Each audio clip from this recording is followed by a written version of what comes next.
এরপর আল্লাহ নবী এই হাদিসের মধ্যে বলেন 5 শ্রেণীর শহীদের আলোচনা করলেন। 1 নাম্বার আল মাতউনু শহীদ, মহামারীতে কোনো ব্যক্তি যদি মারা যায়, প্লেগ রোগে যদি মারা যায়, ওই ব্যক্তি শহীদ হয়ে যায়। 2 নাম্বার আল মাবতুনু শহীদ, পেটের রোগে যদি কেউ মারা যায়, কলেরা ডায়রিয়া হয়ে মারা গেলে ওই ব্যক্তি শহীদ। হ্যাঁ, কলেরা ডায়রিয়া, এই ব্যক্তি শহীদ 2 নাম্বার। 3 নাম্বার আল গরিকু শহীদ, কোনো ব্যক্তি যদি পানিতে ডুবে মারা যায়, ওই ব্যক্তি শহীদ হয়ে যায়। 4 নাম্বার সাহিবুল হাদামি শহীদ, কোনো ব্যক্তি গাছের নিচে দাঁড়ায় আছে, ডাব পরে তাল পরে মারা যায়, ছাদের নিচে দাঁড়ায় আছে, ছাদ পরে মারা যায়।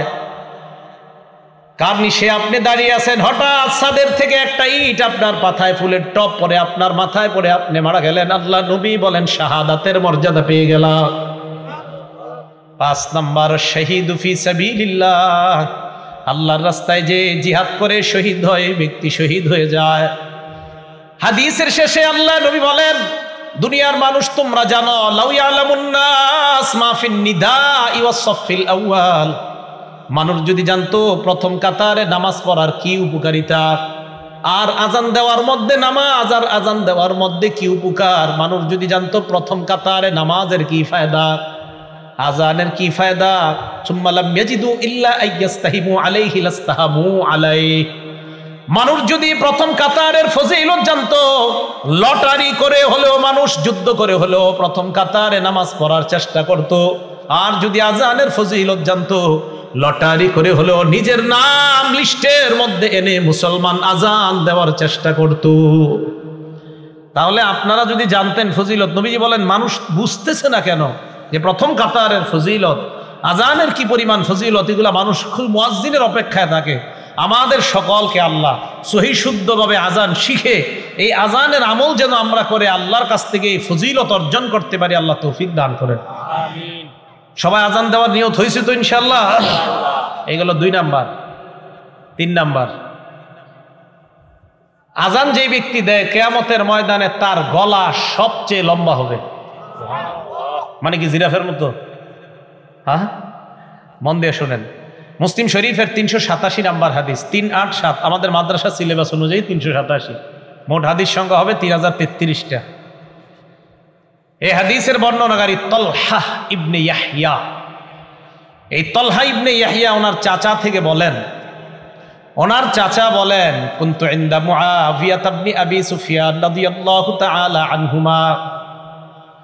তলহা ইবনে ইয়াহইয়া বলেন, আমার চাচা ইমাম মুআবিয়া, আমিরে মুআবিয়ার কাছে ছিলেন। ফাজাআহুল মুআজ্জিন, মুআজ্জিন আসছে, ইয়াদউহু ইলাস সালাহ। মুয়াজ্জিন আইসা কয়, আমিরে মুআবিয়াকে বললেন নামাজের সময় হয়েছে, মসজিদে চলেন। আমিরে মুআবিয়া বললেন, মুয়াজ্জিন দাঁড়াও। সামি'তু রাসূলুল্লাহি সাল্লাল্লাহু আলাইহি ওয়াসাল্লাম ইয়াকুল, আমি আল্লাহ নবীকে বলতে শুনেছি, আল মুআজ্জিনুনা আতওয়ালুন নাসি আ'নাকাই ইয়াউমাল কিয়ামাহ, কিয়ামতের ময়দানে মুয়াজ্জিনের গলাটা কোটি কোটি মানুষের মাঝে লম্বা হয়ে যাবে। লম্বা দ্বারা কি উদ্দেশ্য মনে রাখবেন 2টা। 1 নাম্বার, আকসারুন নাসি মুতাশাউফান বা তাশাউফান ইলা রাহমাতিল্লাহ, কিয়ামতের ময়দানে মুয়াজ্জিন অন্যান্য কোটি কোটি মানুষের চাইতে আল্লাহর রহমতের অধিক প্রত্যাশী হবেন। 1, মুয়াজ্জিন আশায় থাকবে যে আমি মুয়াজ্জিন ছিলাম দুনিয়াতে, কিয়ামতের মাঠে আমি রহমতের বেশি প্রত্যাশী। নবী বলেন এই লম্বা গলা দ্বারা এটা উদ্দেশ্য। 2 নাম্বারটা বুঝেন কি? 2 নাম্বার, 1 নাম্বারটা আরেকটু বুঝেন। লিআন্নাল মুতাশাউফা ইউতিলু উনুখা ইলা মা ইয়াতাতাল্লাউ আলাইহি, যেই ব্যক্তি আকাঙ্ক্ষা করে কোনো জিনিসের, ওই ব্যক্তি তার আকাঙ্ক্ষিত বস্তুটার দিকে গলাটা এইভাবে বাড়ায়া তাকায়। যেই ব্যক্তি কোনো জিনিসের আকাঙ্ক্ষা করে, আগে তো রেজাল্ট বের হইতো বোর্ডে, এখন তো মোবাইলে বের হয়ে যায়। আগে যখন পরীক্ষার রেজাল্ট দিত, আমরা হাসি উল্লাস করতে করতে স্কুলে যাইতাম আমাদের রেজাল্ট দেখার জন্য। তো যাওয়ার পরে মনে করেন কারো 1, 2, 3-এর মধ্যে আসছে যারা, ওই 3 জন কি করে, আপনার সবার মাঝে এইভাবে গলাটা সামনে বাড়ায় দিতে চায় তার রেজাল্টটা দেখার জন্য। বোঝা গেল কোনো ব্যক্তি কোনো জিনিসের আকাঙ্ক্ষা আর আকাঙ্ক্ষিত বস্তুটা যদি দামি হয়, বাজারে মাছ আসছে আপনার রুই মাছ ভালো ভালো, আপনারা 10-20 জন সামনে দাঁড়ায় আছেন, বড় রুই মাছটার দিকে পিছন থেকে সবাই খালি গলা এইভাবে বাড়ায় বাড়ায় দেখতে চায়। বোঝা গেল আকাঙ্ক্ষিত জিনিস, যেই জিনিসটা মানুষ কামনা করে ওইটার দিকে গলাটা একটু আগে বাড়ায়। তাই আল্লাহ রসুল বলেন কিয়ামতের ময়দানে মুয়াজ্জিনকে আল্লাহ এত রহমত দান করবেন, এত সওয়াব দিবেন যে সে তার সওয়াবের জন্য বারবার গলাটা আল্লাহর রহমতের দিকে এমন করবে। কি মনে থাকবে সবার? এটা হলো লম্বা গলা। 2 নাম্বার, কিয়ামতের ময়দানে মুয়াজ্জিন নেতা হবে। সুবহানাল্লাহ, কি হবে? নেতা। ওয়াল আরবু তাসিফু, আরবরা নেতাকে তাসিফু সাদাতা বিতুলিল উনুক, আরবরা কখনো কখনো নেতাকে বলে লম্বা গলাওয়ালা। আরবরা কখনো কখনো লম্বা গলা দ্বারা নেতা উদ্দেশ্য করে থাকে। আল্লাহ রাসূল এই হাদিসের মাধ্যমে দ্বিতীয় অর্থ বুঝায়, ও মুসলমান, কিয়ামতের ময়দানে মুয়াজ্জিন তো নেতৃত্বের আসন গ্রহণ করবে। আপনারা চাই স্টলে একজন আরেকজন ইনশাআল্লাহ এই কথাটা বুঝাইতে পারবেন না? এলাকার ভাষায় বুঝাই দিবেন। আমরা গীবত শেখায়ত করব না, আমরা এইগুলো আলোচনা করব ইনশাআল্লাহ। আল্লাহ আমাদেরকে তৌফিক দান করেন। এটা গেল আপনার লম্বা গলার ব্যাখ্যা। তাহলে 3 নাম্বার, কিয়ামতের ময়দানে মুয়াজ্জিনের গলাটা হবে সবচেয়ে লম্বা। 4 নাম্বার ফজিলত, আশ-শাইতানু ইয়াফিররু মিনাল আযান, আযান দিলে শয়তান দৌড়ায় পালায়। সুবহানাল্লাহ, আযান দিলে শয়তান দৌড়ায় পালায়। এখন একটা হাদিস শোনাবো, হাদিস শোনার পরে সত্যি করে বলবেন আপনার ওই অবস্থা হয় কিনা। আগে হাদিসটা শুনেন। সহিহ বুখারী হাদিস নাম্বার 608 নাম্বার হাদিস। এই হাদিসের বর্ণনাকারী আবু হুরায়রা রাদিয়াল্লাহু তাআলা আন, তিনি বলেন, আন আবি হুরায়রা রাদিয়াল্লাহু তাআলা আনহু قال قال رسول الله صلى الله عليه وسلم اذا نودي للصلاه ادبر الشيطان وله درات, আযান যখন দেওয়া হয় শয়তান পিছনের রাস্তায় হাওয়া ছাড়তে ছাড়তে পালায়। সুবহানাল্লাহ। হাত্তা লা ইয়াসমা আত-তাযীন, এমন দূরত্বে চলে যায় যে দূরে গেলে আর আযান শোনা যায় না। এই জন্য মাইকের আযানের আওয়াজ যত দূরে যাবে শয়তান এই পরিমাণ দূরে চলে যায় যেন আর আযানের আওয়াজ শোনা না যায়। এরপরে দেখেন, হাত্তা ইযা কদান নিদা, মুয়াজ্জিন সাহেব যখন আযান শেষ করে, আকবালা, শয়তান আবার আইসা মসজিদের আশেপাশে ঘুরতে থাকে আর মুসল্লিদের অপেক্ষা করতে থাকে, আসো মুসল্লিরা আসো। হাত্তা ইযা সুওয়িবা বিস-সালাহ, এরপর যখন আযান ইকামত দেওয়া হয়, কি ইকামত দেওয়া হয় না, আদবারা, শয়তান আবার পালায়। হাত্তা লা ইয়াসমা আত-তাসবিব, ইকামত যেন শোনা না যায় এই দূরত্ব পালায় যায়। হাত্তা ইযা কাদাত তাসবিবা, ইকামত শেষ হলে আবার শয়তান দৌড়ে আসার পর হাত্তা ইয়াখতুরা বাইনাল মারই ওয়া নাফসি, মানুষের মাঝে আর তার নফসের মাঝে শয়তান বৈশা ধোঁকা দেওয়ার চেষ্টা করে। আর শয়তান ওই ব্যক্তিকে বলে, উযকুর কাযা ওয়া কাযা লিমা লাম ইয়াযকুর, শয়তান মুসল্লিকে বলে ওইটা স্মরণ কর, ওইটা স্মরণ কর, যেগুলো নামাজের বাহিরে মুসল্লির কোনোদিনও স্মরণ হয় না। এই হাদিসের অনুবাদ এটা।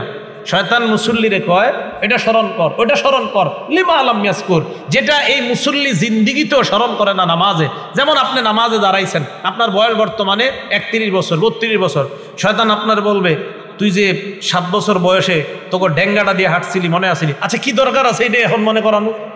এইগুলা ফাউল জিনিস শয়তান আপনাকে মনে করাবে নামাজে। তো রাসূল বলেন শয়তান আপনাকে বলবে, উযকুর কাযা ওয়া কাযা লিমা লাম ইয়াযকুর, তোমার এমন এমন জিনিস শয়তান মনে করাবে যেগুলো তোমার জিন্দিগিতেও মনে পড়ে না। এবার সত্যি করে বলেন তো এরকম জিনিস আসে কিনা নামাজে? নামাজে দেখবেন যত আজগুবি, আপনার নামাজে মনে হবে আমি যদি বিল ক্লিনটন হইতাম, আচ্ছা কি দরকার আছে আপনার এটা মনে হওয়ার? এইগুলা শয়তান আপনাকে নামাজে এরকম মনে করাবে। তো রাসূল আকরাম সাল্লাল্লাহু আলাইহি সাল্লাম বলেন শয়তান আযান শুনলে পালায়। তাহলে বলেন তো, যে জিনিসের মাধ্যমে শয়তানকে দৌড়ের উপর রাখা যায় এই আমলটার নাম কি? আযান। সবাই বলেন এই আমলের নাম কি? তো আমরাও চাই না, আমরাও ইনশাল্লাহ একদিন আমাদের এই অস্ত্র দিয়া শয়তানকে দৌড়ের উপর রাখবো। কারা কারা চাই ইনশাল্লাহ? তাহলে অন্তত জীবনে একদিন হলে আযান দিয়েন, যেন আপনার আযানে শয়তান দৌড়ের উপর থাকে। আল্লাহরে বলতে পারবে, আল্লাহ ওরে একদিন দৌড়ের উপর আমি রাখছি। এখন কথা হলো শয়তান আযান শুনলে কেন পালায়? 2 কারণ। বলেন কয় কারণ? হ্যাঁ মনে রাখবেন। 1 নাম্বার, শয়তান আযান শুনলে পালায়, এই কারণে পালায়, হাত্তা লা ইয়াশহাদা লিল মুআজ্জিন ইয়াউমাল কিয়ামাহ, শয়তান যেন কিয়ামতের ময়দানে মুয়াজ্জিনের পক্ষে সাক্ষী না দেয়, তাই শয়তান পালায়। হাদিসে আসছে আযান যেই শুনবে সেই সাক্ষী দিবে। তো শয়তান যদি শুনে ও তো সাক্ষী দিতে হবে, তাই শয়তান পালায়া যায় যেন মুয়াজ্জিনের পক্ষে আল্লাহ পালায়। ইবনে হাজার আসকালানী রহমতুল্লাহ আলাই বুখারী শরীফের ব্যাখ্যা গ্রন্থ লেখছে ফাথুল বারী 2 নম্বর খণ্ড 87 নম্বর পৃষ্ঠায় উনি লেখেন, লিআন্নাল আযানা দুআউন ইলা সালাতিল মুশতামিলা, কেননা আজান এমন এক আহ্বান, যে আহ্বান মানুষকে নামাজের দিকে ডাকে। এমন নামাজ, যেই নামাজ মুশতামিলাতুন আলা সুজুদিল্লাযী আবাহ, যেই নামাজের মধ্যে সেজদা আছে, আর ওই সেজদা শয়তান অস্বীকার করেছে আল্লাহর সামনে। আল্লাহ বলছিল উসজুদু লি আদম, শয়তান সেজদা করে নাই। আল্লাহ বলছে শয়তানকে, ইবলিসকে বলছে উসজুদু লি আদম, আদমকে সেজদা করো। ইবলিস সেজদা করে নাই। বলেন তো মুয়াজ্জিন আজান দিলে আমরা যে ইবাদত করতে যাই, এটার নাম কি? নামাজ। নামাজের মধ্যে সেজদা আছে না নাই? তো যেই নামাজে সেজদা আছে, এমন নামাজের আহ্বান শয়তান এই জন্য শুনতে চায় না যে তোরা এমন এক কাজ করবি একটু পরে সেজদা, যেই সেজদা অস্বীকার করার কারণে আল্লাহ আমার জান্নাত থেকে বের করছে। আমি এমন আজান শুনতে চাই না, তাই শয়তান আজান শুনলে পালায়া যায়, যেন ও আপনার আর আমার বন্ধু না হয়। কারণ ও তো সেজদা অস্বীকার করে, আমরা সেজদা স্বীকার করি, ও অস্বীকার করার জন্য পালায়া যায়। এই 2 কারণে শয়তান পালায়। 1 নাম্বার, কিয়ামতের ময়দানে যেন সাক্ষী দেওয়া না লাগে। 2 নাম্বার, নামাজের যে সেজদা, এই সেজদা তো শয়তান অস্বীকার করে আর আমরা স্বীকার করি, শয়তান পালায়। এই কারণে মুয়াজ্জিন তুমি যেই নামাজের দিকে ডাকতেছো, আমি তো এই নামাজ স্বীকারই করি না, তাই আমি শুনতেও চাই না, তাই শয়তান পালায়। মনে থাকবে শয়তান কেন পালায়? আল্লাহ আমাদেরকে মনে রাখার তৌফিক দান করে।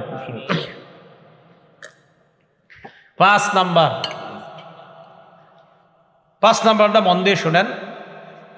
মুয়াজ্জিন সাহেবের আজান যতটুকু পরিমাণ যায়, মুয়াজ্জিনের আজান যতটুকু পরিমাণ যায়, জিন ইনসান ওয়ালা কুল্লু শাইইন, যত জিনিস শুনে সবাই মুয়াজ্জিনের পক্ষে কিয়ামতের ময়দানে সাক্ষী দিবে। বুখারী শরীফের 609 নম্বর হাদিস। এই হাদিসের মধ্যে আবু সাঈদ খুদরি রাদিয়াল্লাহু তাআলা আন এক ব্যক্তিকে ডাক দিয়ে বললেন, ইন্নী আরাকা তুহিব্বুল গনামা ওয়াল বাদিয়া, আমি দেখতেছি তুমি বন জঙ্গল এবং রাখালগিরি করা অনেক পছন্দ করো। এই কথা শোনার পর ওই ব্যক্তি বললেন, হ্যাঁ, রাখালগিরি করা এটা আমার অনেক পছন্দ, বন জঙ্গল আমার অনেক পছন্দ। আবু সাঈদ খুদরি বললেন, ফাইদা কুনতা ফি গনামিকা আও বাদিয়াত, তুমি যখন রাখালগিরি করবা অথবা বন জঙ্গলের মধ্যে থাকবা, নামাজের জন্য যখন আজান দাও, ফারফা সাওতাক, তোমার আজানের আওয়াজটা উঁচু করবা। ওই ব্যক্তি বলেন, আজানের আওয়াজ উঁচু করব কেন? আবু সাঈদ খুদরি বলেন, ফাইন্নাহু লা ইয়াসমাউ মাদা সাওতিল মুআজ্জিনি জিন্নুন ওয়ালা ইনসুন ওয়ালা শাইউন ইল্লা শাহিদা লাহু ইয়াউমাল কিয়ামাহ, কেননা মুয়াজ্জিনের আজানের আওয়াজ জিন ইনসান এবং যারাই শুনতে পায়, কিয়ামতের ময়দানে আল্লাহর কাছে মুয়াজ্জিনের পক্ষে সাক্ষী হয়ে যায়। তুমি আজান বন জঙ্গলে দিলেও উঁচু আওয়াজে দিবা। কেন দিবা? তোমার আজানের আওয়াজ যত মানুষ, যত জিন যারাই শুনবে, তারাই কিয়ামতের ময়দানে সাক্ষী দিবে। এখন আমি আপনাদেরকে বলতে চাই, আমার পক্ষে কিয়ামতের ময়দানে জিন ইনসান এবং প্রচুর পরিমাণ সাক্ষী হোক, এটা আমরা সবাই চাই কি চাই না? এই জন্য মসজিদে আজান দিবেন, আজানের আওয়াজ যত দূরে যাবে, যারা আপনার আজানের আওয়াজ শুনবে, কিয়ামতের ময়দানে আল্লাহর কাছে বলবে, আল্লাহ এই ব্যক্তির আজানের আওয়াজ আমরা শুনছি, আমরা তার মাগফিরাতের পক্ষে আপনার কাছে সাক্ষী দিলাম। 6 নাম্বার, মুয়াজ্জিন সাহেবের ব্যাপারে 6 নাম্বার যেই কথাটা বলবো, আমি মূলত আজান যেই কারণে দেওয়ার জন্য খুব বেশি আগ্রহী, এই 6 নাম্বারটার কারণে। 6 নাম্বার যে ফজিলতটা, মুয়াজ্জিন সাহেব যারা দুনিয়াতে আজান দেয়, তাদের জন্য আল্লাহর রাসূল আল্লাহর কাছে বলে, আল্লাহ মুয়াজ্জিনদেরকে আপনি মাফ করে দেন। আর কি চান? রাসূল সাল্লাল্লাহু আলাইহি সাল্লাম বলছেন। আবু দাউদ শরীফের 517 নম্বর হাদিস, عن أبي هريرة رضي الله تعالى عنه قال قال رسول الله صلى الله عليه وسلم, আবু হুরায়রা রাদিয়াল্লাহু তাআলা আনহুর বর্ণনা, আল্লাহ নবী বলেন, আল ইমামু যামিন, ইমাম হলো জিম্মাদার, ওয়াল মুয়াজ্জিনু মু'তামান, মুয়াজ্জিন হলো আমানতদার। নবীজি বলেন, আল্লাহুম্মা আরশিদিল আইম্মা, আল্লাহ দুনিয়ার সমস্ত ইমামদেরকে তুমি পথ প্রদর্শন করো, সঠিক পথে তুমি পরিচালনা করো, সঠিক পথ দেখায় দাও দুনিয়ার সব ইমাম সাহেবদেরকে। এরপর নবী বলেন, ওয়াগফির লিল মুয়াজ্জিনিন, মাবুদ দুনিয়ার মধ্যে আমার যত উম্মত আজান দেয়, তাদের জন্য আমি তোমার কাছে বললাম, সমস্ত মুয়াজ্জিনদেরকে তুমি মাফ করে দাও। তাহলে আপনি আল্লাহ রসুলের দোয়া পাবেন যে রাসূল সাল্লাল্লাহু আলাইহি সাল্লাম মুয়াজ্জিনের জন্য আল্লাহর কাছে বলছে, আল্লাহ আপনি দুনিয়ার সব মুয়াজ্জিনদেরকে মাফ করে দেন, আমি আপনাদের কাছে জানতে চাই এর চেয়ে বড় আর দোয়া কি চান? যে রাসূল সাল্লাল্লাহু আলাইহি সাল্লাম যারা আজান দেয় তাদের জন্য দোয়া করে বলে, আল্লাহ মুয়াজ্জিনদেরকে আপনি মাফ করে দেন। তাহলে বলেন আমরা সবাই ইনশাআল্লাহ আজান দিতে রাজি আছি তো ইনশাআল্লাহ? আল্লাহ আমাদেরকে আমলটা করার তৌফিক দান করেন। 7 নাম্বার, আগে বলছি কি মুয়াজ্জিনের আজান জিন ইনসান যারা শোনে তারা আল্লাহর কাছে সাক্ষী দিবে। 7 নাম্বার ফজিলত, মুয়াজ্জিনের আজানের আওয়াজ যত দূর পরিমাণ যায় ওই পর্যন্ত শুষ্ক এবং ভিজা যত বস্তু আছে সমস্ত বস্তু কিয়ামতের মাঠে আল্লাহর কাছে সাক্ষী দিবে। শুধু তাই না, মুয়াজ্জিনের আজান যেই পরিমাণ দূরে যায় ওই পরিমাণ মানে এরকম লম্বা পরিমাণ পর্যন্ত তার গুনাহ মাফ করে দেওয়া হয়। দলিল আবু দাউদ শরীফ 515 নাম্বার হাদিস। এই হাদিসের বর্ণনাকারীও আবু হুরায়রা রাদিয়াল্লাহু তাআলা আনহু। عن أبي هريرة رضي الله تعالى عنه قال قال رسول الله صلى الله عليه وسلم আবু হুরায়রা রাদিয়াল্লাহু তাআলা আনহুর বর্ণনা, আল্লাহ নবী বলেন, আল মুয়াজ্জিনু ইগফারু লাহু মাদা সাউতিহি, মুয়াজ্জিন যখন আজান দেয় ইগফারু লাহু মাদা সাউতিহি, তার আজানের আওয়াজ যেই পরিমাণ দূরে যায় ওই পরিমাণ পর্যন্ত তাকে ক্ষমা করে দেওয়া হয়। আজান জোরে দিবেন, যদি মাইক না থাকে কারেন্ট না থাকে তো জোরে দিবেন। আগের দিনে মুরব্বীরা আজান দিলে 2-3 মাইল দূর থেকে শোনা যেত। এখন আমরা খানা খাদ্যে সব ভেজাল ঢুকছে, আওয়াজও কম, আজানের অত আওয়াজও হয় না। আর দালান কোঠা এত বাড়ছে যে আজানের আওয়াজ এখন দূরেও যায় না। রাসূল সাল্লাল্লাহু আলাইহি সাল্লাম বলেন, মুয়াজ্জিনের আজানের আওয়াজ যেই পরিমাণ দূরে যায় ওই পরিমাণ দূরত্ব পরিমাণ আল্লাহ তার জিন্দেগীর গুনাহ মাফ করে দেয়। এবার কি বলে দেখেন, ওয়ায়াশহাদু লাহু কুল্লু রাতবিন ওয়া ইয়াবিস, যত শুষ্ক ভিজা তাজা এবং শুষ্ক যত বস্তু আছে সমস্ত বস্তু কিয়ামতের ময়দানে মুয়াজ্জিনের পক্ষে আল্লাহর কাছে সাক্ষী দিবে। তাহলে আমরা আজান দিব ইনশাআল্লাহ। এই 7। 8 নাম্বারটা শোনেন, নাসাই শরীফের 666 কত হইল? 666 কত হয়? হ্যাঁ 666 নাম্বার হাদিস। কত? 666 কত হয়? 666 নাম্বার হাদিস। এই হাদিসের বর্ণনাকারীর নাম উকবা ইবনে আমির রাদিয়াল্লাহু তাআলা আন। তিনি বলেন, সামিআতু রাসূলুল্লাহি সাল্লাল্লাহু আলাইহি ওয়াসাল্লাম ইয়াকুল, আল্লাহ নবীকে আমি বলতে শুনলাম, ইয়াজাবু রাব্বুকা মিন রাঈ গানামিন ফি রাসি শাজিয়াতিল জাবাল, তোমাদের কেউ যদি পাহাড়ের চূড়ায় যায়, চূড়ায় যাওয়ার পর যদি আজান দেয়, আজান দেওয়ার পর যদি নামাজ কায়েম করে, জোরে বলেন কোথায়? আরো জোরে। তোমাদের কেউ যদি পাহাড়ে যায়, যাওয়ার পর পাহাড়ে যদি আজান দেয়, এই পাহাড়ে যেই ব্যক্তি যায় ওই রাখালকে দেখে আল্লাহ আশ্চর্য হয়ে যায়। সুবহানাল্লাহ। রাখাল পাহাড়ের উপরে গেছে, আল্লাহ তাকে দেখে আশ্চর্য হয়। কেন? ফায়ুআযযিনু লিস-সালাহ, নামাজের সময় হলে সে আজান দেয়। ওয়া ইউকিমুস-সালাহ, নামাজ কায়েম করে। ফায়াকুলুল্লাহ, আল্লাহ ফেরেশতাদেরকে বলে, উনজুরু ইলা আবদি হাযা, আমার এই রাখাল বান্দার দিকে তাকাও, পাহাড়ের উপর আসছে, আজান দিছে, নামাজ আদায় করছে, নামাজ কায়েম করছে। গফারতু লিআবদি, ফেরেশতারা তোমরা সাক্ষী থাকো, আমি আমার এই বান্দাকে মাফ করে দিলাম। ও আদখালতুহুল জান্নাহ, আমি আল্লাহ তাকে জান্নাতে প্রবেশ করায়া দিলাম।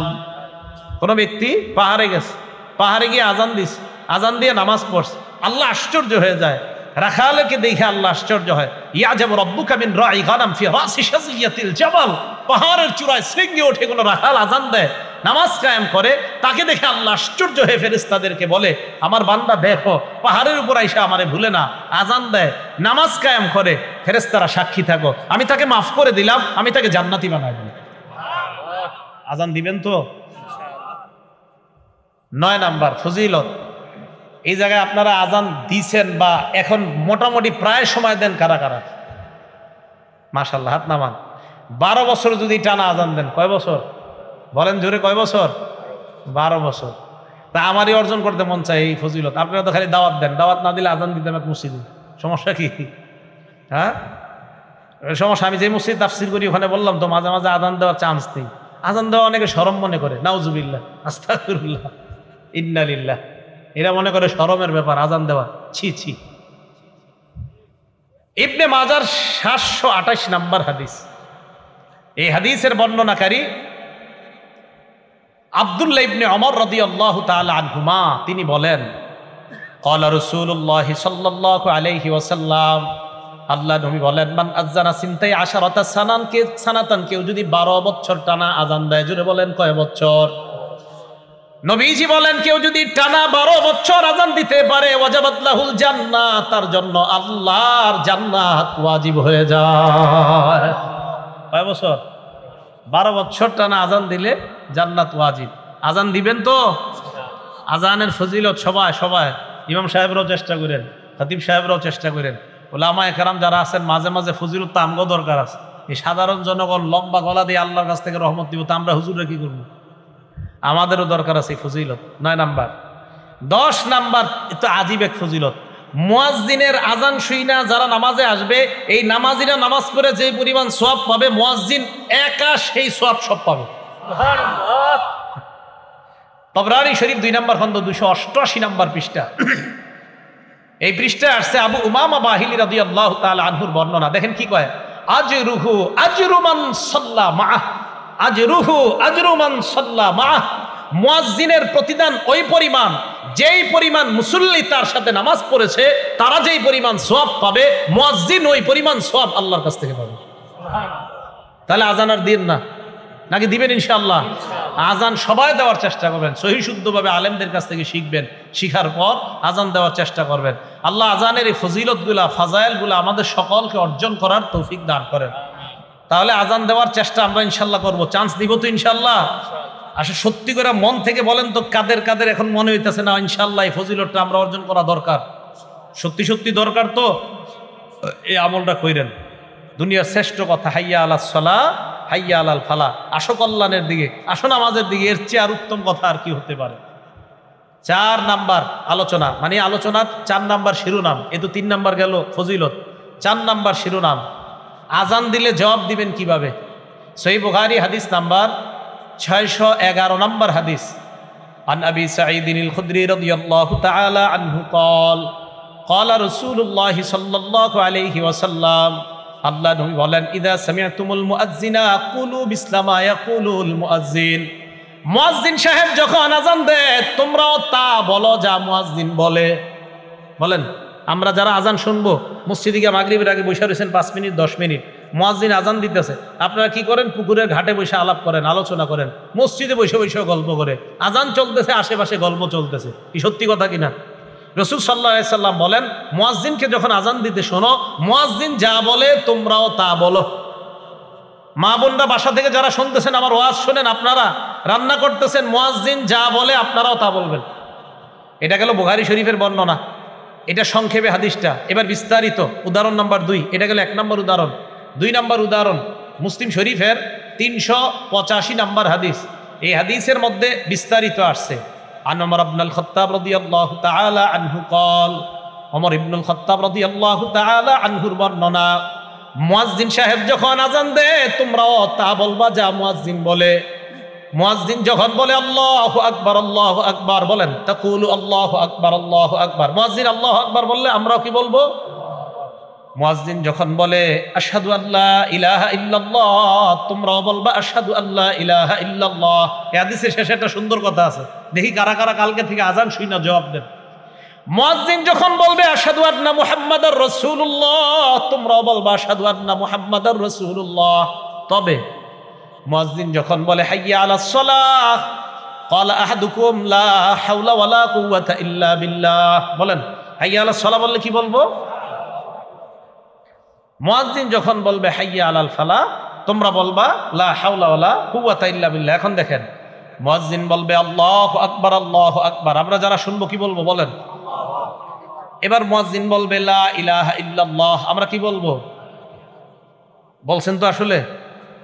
রাসূল সাল্লাল্লাহু আলাইহি সাল্লাম বলেন, মিন কলবিহি, কেউ যদি মুয়াজ্জিনের এই আযানের জবাবগুলা দিল থেকে দেয় আর শেষে দিল থেকে এরকম বলে, মুয়াজ্জিনও বলছে লা ইলাহা ইল্লাল্লাহ, তোমরাও দিল থেকে বললা লা ইলাহা ইল্লাল্লাহ।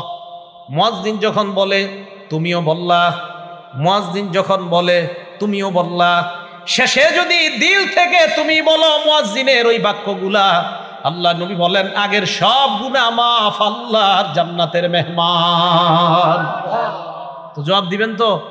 হ্যাঁ জবাব দিবেন। জবাব দিলেও লাভ আছে, তাহলে জবাব মা বোনরাও দিবেন, রান্না করার সময় জবাব দিবেন, ঝাড়ু দেওয়ার সময় আজানের জবাব দিবেন, সন্তান দুধ পান করছে আজানের জবাব দিবেন, আপনি কোনো কাজে আছেন কাপড় ধুচ্ছেন জোহরের নামাজের আজান হয়ে যাচ্ছে আজানের জবাব দিবেন। ভাই কথাগুলো মনে থাকবে তো আমাদের ইনশাআল্লাহ? তাহলে আজানের জবাব দেওয়া, এগুলো 4 নাম্বার কথা। 5 নাম্বার, আজানের জবাব দিলাম, আজান শেষ হওয়ার পর আমরা কি বলবো? আজান যখন শেষ হবে তখন আমাদের কাজ, মুসলিম শরীফের 384 নাম্বার হাদিস, ক্বালা রাসূলুল্লাহ সাল্লাল্লাহু আলাইহি ওয়াসাল্লাম ইযা সামি'তুমুল মুআদ্দিনা কুলু বিসলামা ইয়াকুলুল মুআদ্দিন সুম্মা সাল্লু আলাইয়া। মুয়াজ্জিনের আজানের জবাবগুলো দেওয়ার পর যখন লা ইলাহা ইল্লাল্লাহ বলবা, বলার পর সুম্মা সাল্লু আলাইয়া, আমার উপর দুরূদ পড়বা। বলেন আজান শেষ হওয়ার পর প্রথম কাজ কি করা? সবাই বলেন কি করা? কোন দুরূদ পড়বেন? করেন আমার সাথে, আল্লাহুম্মা সাল্লি আলা মুহাম্মাদ ওয়া আলা আলি মুহাম্মাদ কামা সাল্লাইতা আলা ইব্রাহিমা ওয়া আলা আলি ইব্রাহিম। পারেন না সবাই? এই দুরূদটা পড়বেন তো ইনশাআল্লাহ? এই দুরূদটা পড়বেন তো ইনশাআল্লাহ? সেই বুখারীর বর্ণনা, সাহাবারা রাসূল সাল্লাল্লাহু আলাইহি সাল্লামকে বললেন, ইয়া রাসূলুল্লাহ, আপনাকে সালাম দেওয়ার নিয়ম জানি, আপনার উপরে দুরূদ পড়ব কিভাবে, আমাদেরকে একটু শিখাইয়া দেন। রাসূল বললেন, কুল্লু আল্লাহুম্মা সাল্লি আলা মুহাম্মাদ।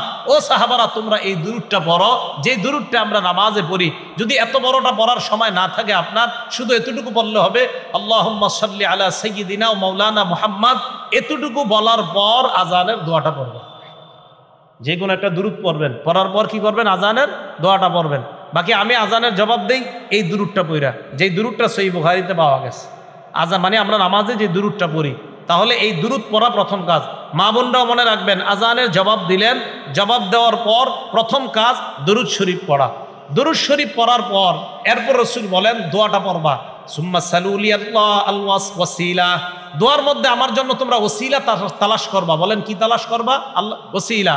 ফাইন্নাহা মানজিলাত, দোয়ার মধ্যে যেই ওসিলা তোমরা বলো, এই ওসিলাটা মানজিলাতুন ফিল জান্নাহ, এই ওসিলাটা হলো জান্নাতের একটা জায়গার নাম। সুবহানাল্লাহ, ওসিলা জান্নাতের একটা জায়গার নাম, একটা মঞ্জিলের নাম। বলেন ওসিলা কিসের নাম? সবাই বলেন তো, জান্নাতের একটা মঞ্জিলের নাম কি? রাসূল বলেন, লা তামবাগি লিআবদিন মিন ইবাদিল্লাহ। রাসূল সাল্লাল্লাহু আলাইহি সাল্লাম বলেন, লা তামবাগি ইল্লা লিআবদিন মিন ইবাদিল্লাহ। আল্লাহর একজন বান্দা ছাড়া কেউ এই ওসিলা নামক জায়গায় যেতে পারবে না। ও আরজু আন আকুনা আনা হুয়া, আমি আশাবাদী আল্লাহর ওই বান্দাটা আমি হব। রাসূল সাল্লাল্লাহু আলাইহি সাল্লাম বলেন, তোমরা আমার জন্য ওসিলা চাইবা। ওসিলা মানে জান্নাতের একটা মঞ্জিলের নাম। আল্লাহর কাছে বলবা, আল্লাহ নবীরে তুমি ওই ওসিলাটা দান করো। শোনো আমার উম্মত, ওসিলা জান্নাতের এমন একটা জায়গা, যেই জায়গাটা দুনিয়ার একজন মাত্র বান্দা সেখানে যেতে পারবে। আমি আশাবাদী ওই বান্দাটা হব আমি, মুহাম্মদ তোমাদের নবী সাল্লাল্লাহু আলাইহি সাল্লাম। তাহলে এটা হলো আমাদের প্রথম কাজ। সবাই বলেন তো, মুয়াজ্জিন আজান দিলে আজান চলার সময় আমাদের কি কাজ? জবাব দেওয়া। আজান শেষ হওয়ার পরে প্রথম কাজ দুরূদ শরীফ পড়া। এবার 6 নাম্বার, দোয়া পড়া।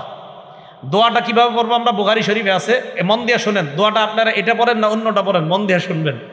বুখারী শরীফের 614 নাম্বার হাদিস, রাসূল সাল্লাল্লাহু আলাইহি সাল্লাম বলেন, আজান শোনার পর দুরূদ পড়ার পর তোমরা পড়বা, আল্লাহুম্মা রাব্বা হাযিহিদ দাওয়াতিত তাম্মাহ ওয়াস সালাতিল কাইমাহ আতি মুহাম্মাদানিল ওয়াসিলাহ আতি মুহাম্মাদানিল ওয়াসিলা।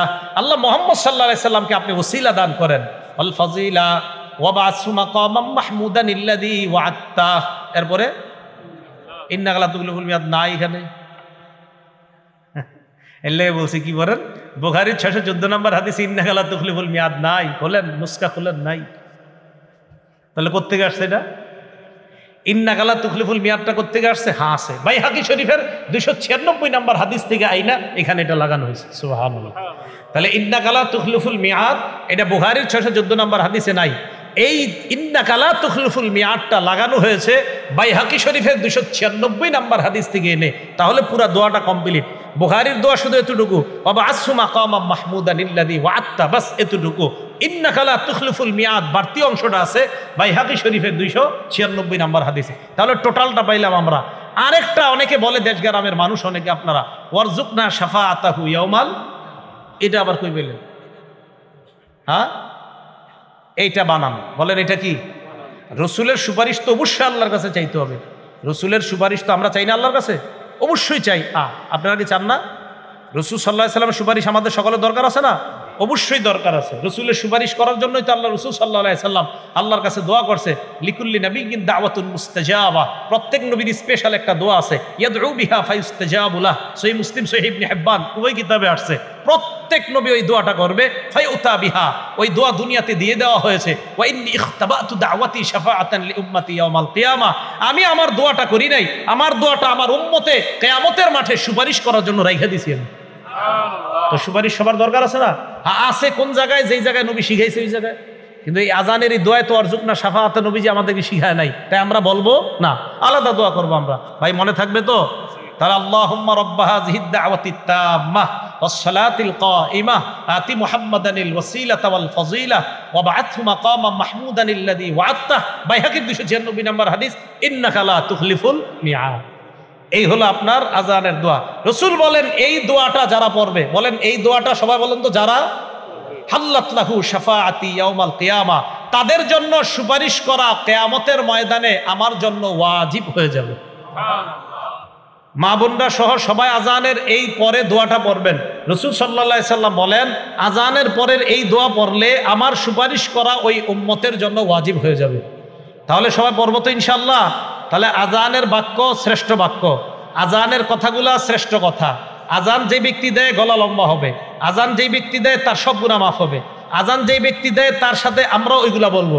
আজান শেষ হলে আমরা প্রথম কাজ, আলেমরা ছাড়া অন্যরা বলেন, আলেমরা ছাড়া অন্যরা বলেন, প্রথম কাজ আজান দেওয়ার পর প্রথম কাজ দুরূদ পড়া, এরপরে কি পড়া? দোয়া পড়া। তাহলে পড়ব তো ইনশাআল্লাহ? এইগুলো আমাদের 6 নম্বর আলোচনা। 7 নম্বর আলোচনা, আজানের পর এই তো নামাজের জন্য আমরা মসজিদে যাব, একামত। একামত দেওয়ার ক্ষেত্রে আমরা ওই একামতের যে বাক্যগুলা মুয়াজ্জিন সাহেব বলবে আমরা ওইগুলা বলবো। আজানের এই একামতের জবাবের এই বাক্যগুলা আমরা বলবো, মুয়াজ্জিন যা বলে আমরাও বলবো। এখন কথা হলো এই বাক্যগুলা আমরা বলবো, এটা বলা কি? এটা বলা মুস্তাহাব। আরব বিশ্বের উলামায়ে কেরাম সহ আল লাজনাতুদ দাইমাহ লিল ইফতাহ, সৌদি আরবের ফিকহি বোর্ড সহ সমসাময়িক উলামায়ে কেরাম যারা আছে সবাই এই ব্যাপারে একমত। আজানের মতো ইকামতের যেই জবাব, এই জবাবগুলোও মুসল্লিরা দিবে, তবে ইকামতের জবাবগুলা মুসল্লিদের জন্য দেওয়া এটা মুস্তাহাব বলছে তারা। কি বলছে বলেন তো? মুস্তাহাব। কেউ কেউ যদিও ওয়াজিব বলছে। হানাফি মাযহাবের ফিকহের কিতাব দুরুল মুখতারের মধ্যে আছে যে ইকামত দিবে মুয়াজ্জিন সাহেব, আর মুসল্লি যারা আছে তারাও মুয়াজ্জিন সাহেবের সাথে এই ইকামতের জবাবগুলা দিবে। কদ কামাতিস সালাহ, কদ কামাতিস সালাহ যখন বলবে তখন আমরা যারা আমরা কি বলবো এই ব্যাপারে একদল আলেম বলে তোমরাও কদ কামাতিস সালাহ কদ কামাতিস সালাহ বলবা। বাকি আরেক দল বলে তখন বলা আকামাহাল্লাহু ওয়া আদামাহা। কি বলা? আকামাহাল্লাহু ওয়া আদামাহা, এটা বলা মুস্তাহাব। আবার একদল বলে না, শুধু কদ কামাতিস সালাহ বলা। আর আমি আপনাদেরকে বলি আপনারা দুইটাই কইেন।